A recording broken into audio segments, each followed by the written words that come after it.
The year is 1500.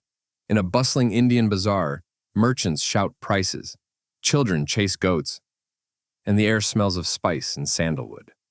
But there are no banks, no notes, only trust.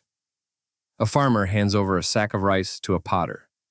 The potter nods, promising to deliver clay pots after the harvest. No paper, no stamp, just a handshake and faith that the promise will be kept.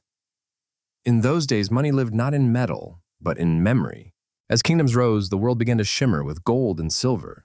Every empire minted its own coin, round discs of power bearing the face of the ruler.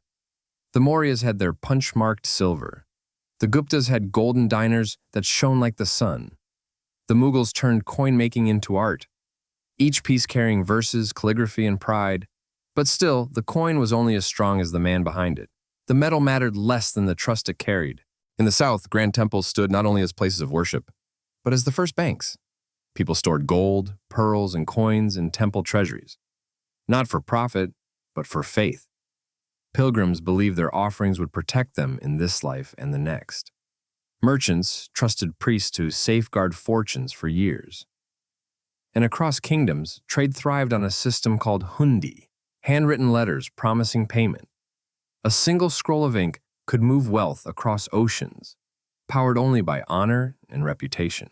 Then came the colonial age. The British brought ledgers, stamps, and interest rates. Money became a number, and trust became a system. What once passed from hand to hand now passed through banks and vaults. It was safer, yes, but colder.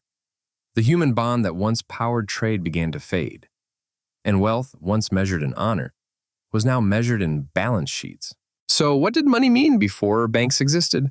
It meant faith, not in systems, but in people. It meant value, built on reputation, not printed on paper. It meant that a promise, once spoken, was worth more than gold. And maybe even today, the richest among us are not those who have the most in banks, but those who have the most trust in others. Money is not metal or paper, it is trust, the currency that built civilizations.